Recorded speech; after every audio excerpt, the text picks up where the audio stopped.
What's up, Investorlift family? Today I'm going to show you a few of the awesome new features that we have recently added to Investorlift. Just over the last few weeks, I think we've deployed probably like 50 or 60 new features and improvements to the system. Today I just want to show you a few of them that are really kick-ass that I think if you aren't using right now, you're definitely going to want to use. Some of these have been requested for a very long time, so super pumped to get you guys up to speed on some of the new things. First of all, this is a huge one. This is probably one of the most requested features in our backlog ever. It was one that, it would seem like it was going to be a simple thing, but it was actually quite complex. That is the ability to blast a deal to not just one geotag, but to multiple different geotags. Okay, where this comes in useful is, let's say I have a property that's at the very edge of a county. I might want to hit that county, but then also potentially hit the county beside it. Okay, or if I have a property that's in like a rural town and there's not a lot of buyers that have geotagged in that one town, but there's like a major city 15 minutes away, I might want to go hit some of the buyers in that major city. Okay, so you can now do that. First of all, instead of just having county and city, you now have the option to hit county and city here just from the drop down. But in addition to that, if there's some areas nearby that I think I might want to hit, I could go ahead and type in whatever counties or cities that I have on my buyers list and select as many as I want here to go kind of expand on my deal blast. Now, use this responsibly. Don't be sending to areas that are way far out. Okay, if the county is right beside it or the city is right beside it, I think that's going to be fine, but don't go and blast people deals that are in areas that they're not going to be interested in. Okay, this is just to kind of give people a little boost if maybe they haven't been fully tagging their buyers and just need to get caught up, or if stuff is marginal right on the border of something. This should hopefully help. Okay, so super pumped about this. Blake Smith, I know you've wanted this one for months. A lot of our cartel bosses have wanted this for months. So you now have it. Okay, so thanks so much to Alex. Alex was the lead engineer on this. He did a kick-ass job making it work, number one, and then also making it work really fast. Like if I type in a county here, look how fast it runs. It runs those queries super lightning fast and just does an incredible job. So hopefully that is helpful to all of you. All right. Second is buyer export logs. We've seen some instances where dispo managers, sometimes dispo managers go rogue. We had one team where dispo manager, I think the story was they were about to leave, or they knew they were about to get fired, and they decided they were going to go run off with some buyers before they left. This either has happened to you or it will happen to you. Okay, it happens a lot of times in this industry, and you need to be able to see when it's happening. So to help you figure that out, help police your data and protect your data a little bit more, especially your buyers list. You spend a lot of time, a lot of money building those up. Now on exports, every export that is logged from your system, or that is exported from your system, is logged with the username that ran that export. So you can see who's exporting data and when they're exporting that data. So hopefully that should help all of you guys. This was another one that was requested by a lot of different companies. So hopefully that'll help protect your data a lot more. Next one, 3D virtual tours. Super pumped about this one. I know if you guys have been on office hours, you'll hear me talking about how the easiest way to make more money per deal is just to package it well for buyers. Videos, we looked at, the average assignment fee in our system for properties with videos and without, and the average assignment fee with video is over $7,000 higher on average than without. So having videos is an absolute no-brainer. Well, one thing that I think is even better than video is 3D walkthroughs. With the video, you got one frame of reference, right? Wherever the person's pointing the camera.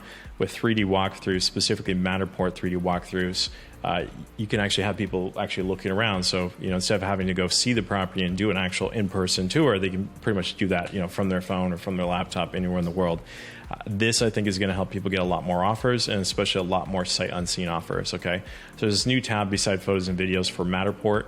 You can hire Matterport photographers for usually like $200-400 per property. They have them all across the country. Just Google the name of your city that the property is located in, plus Matterport photographer, videographer. Hire someone, and they'll give you just once they shoot the property, they'll give you one of these URLs. You can drop it in here, and then what that will do is that will put your Matterport 3D walkthrough live on that deal. So buyers, instead of having to go arrange lock boxes and everything, they can just come on here and they can literally, walk the property 100% virtually. So this one's super kick-ass. I think it's going to help people give much better experiences to their buyers, and for a few $100, I think it's an absolute no-brainer. Okay, so highly recommend if you haven't tried that already, give it a shot. We're going to start tracking the data on average assignment fees again with properties that have walkthroughs versus without. And in a few months, we'll give you an update on exactly how much more money you actually earn with Matterports than without. But I think it's going to be big. So definitely jump on that. Don't wait for the numbers. Jump on that now. We'll have the chance. Okay. Next one, Dispo Manager alerts. So, in the system so far under alerts, you can get all these texts and email alerts every time property sold or there's an offer or whatever. We got all these built-in notifications. But sometimes you have 5 Dispo Managers on your team, and those Dispo Managers, they might want to only get notifications about offers or inquiries or things that are related to their property specifically. Okay, so right now, up until now, you haven't been able to kind of control that, but we just added the ability to do that. So by default, this is going to be set to receive notifications on all properties in the system. But if you turn this off and you're a Dispo Manager, you'll only get alerted when you get proof of funds and offers and inquiries on deals that you are assigned is the actual Disposition Manager, okay? All right, so if you're assigned the Disposition Managers, you're getting offers, inquiries, you'll get alerted. The rest of your team won't, okay? So that just helps teams stay a little bit more focused with their workflows and tasks and things like that. So definitely check that out. That's another one people have been asking for a long time, and we added. Okay, next one is buyers list block delete. Okay, so a lot of people, they have really big buyers lists, but they have no idea if those buyers are actually good, actually active, actually interested in their deals. One of the great things about Investorlift is, of course, we score buyers based on all the deals that they're doing. If you're linking up the companies, it'll start scoring them every time they do a deal. They get 1,000 points, and then also based on all of their interactions with your system, right? So every time, let's search. Let's go find myself here. We'll search by name. I'll just show you how this works. In case you probably have seen this, but just in case you're not familiar with how this works, I'll show you what it looks like. So every interaction with the system, every click on an email, every time someone opens an email, makes an offer, submits an inquiry, what's happening is the system is logging all those interactions, and then it's giving that buyer points for those interactions. So let's say you brought in your list of buyers, and your buyers all start off with 0 buyer score, but then you start blasting out deals. After 4 or 5 months, or however long, depending on the number of deals you're sending out, the active buyers are going to start having scores, and the ones that are just garbage and dead probably won't have scores. Okay, so to keep your email deliverability high and improve your metrics in the system, what a lot of top teams will do is they'll prune out the buyers that aren't really engaging with their emails, aren't really actually interested and active.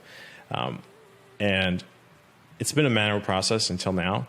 But now what you can do is you can actually do this in mass. Okay, so we've improved the filtering here. You see there's now a filtering drop down that is much better than what we had here before. So you can slice and dice by buyer score. For example, if after like 4 months of using the systems, you just want to knock out everyone that hadn't ever opened an email, I could just do min buyer score, 0 to 100 or whatever I want to set it to, and then select those buyers and just clean out those specific buyers, okay, if I wanted to. Okay, so super powerful feature there for helping you keep your buyers list clean and as optimized as possible, okay? Obviously, don't do a big delete unless you've actually gone through and tried to vet these buyers and engage them in some way. But if you've gone through your list, you've tried to vet people, you've tried sending them deals, and you still aren't getting engagement, then that's a great feature to help you keep your list nice and clean, okay? Next one is going to be the 0 login offer process, okay? Now, we've had some teams that were using, Victor Ryberchuk as an example, they're using like Constant Contact and Podio to get preliminary offers through a form submission where the user doesn't have to log in, okay? They just they click on an email link in the email, it pops up a form, and on that form they put in their preliminary offer price, and they don't need to log in. And the thought with that is if the user doesn't need to log in, then you probably would get more offers, okay? So we introduced this new, this is in testing, okay? We're gonna test this, collect data on it, and see how it works. We introduced this new feature that we can actually turn on for your account, okay? You gotta request it from us, let us know, ping me or drop a comment below saying, hey, please turn this on for my account. And when you turn that on, these links, instead of taking you to the full deal page, will actually take you to this simplified offer page where the user, it'll pre-fill their name, their email address, they can type in their phone number, and it'll pre-fill your asking price as their offer price. And then they could update this to whatever they wanted. Let's say they wanted to offer, $580,000, okay? We know their phone number, but sometimes you don't want to creep people out by showing them that you have your phone number. So we'll ask them for their phone number, and then they can just select make an offer, okay? And then those offers will feed into the system. Okay, you see I just got the offer right there, and those will be attached to those buyer records even if that user has not logged in, okay? As long as they're on your buyer's list, it's gonna feed it all in here, okay? Or if they're not on your buyer's list, it'll create a buyer record for them and feed it all in here, okay? So it's just removing a step there on the offer process, trying to make it simpler and easier for your buyers to make offers. This, again, is just a test or hypothesis. By removing the login gate, we might be able to get more offers and potentially get more bidding wars going. So if you want to be in the test group to test this out, let me know. Drop your name below, and I'll turn it on for your account. We'll run it for 60, 90 days. See what the data shows and see if we're able to get more offers with this approach than with the other approach, and kind of go from there. So that's all I had for you. Again, there's probably like 50 more optimizations. There's a lot of small stuff, stuff that just like being able to choose lot size by acres or square footage, having that merge into the emails on acres or acres or square footage. Just like small stuff like that. There's probably like 50 or 60 different optimizations that we've added in addition to all of these. But those are some of the highlights that I wanted to touch on with you guys today. So hopefully those are useful to all of you. If you have any ideas on other things you want to see in the system, requests for features that maybe you haven't thought of yet, or maybe might have thought of but haven't released yet, let us know, because whatever we get the most demand for, that's what we push out first and prioritize in our backlog. So thanks all of you today for checking out this update, and let us know down below what your favorite feature of the new features was. Hopefully this was helpful. We'll talk to you later.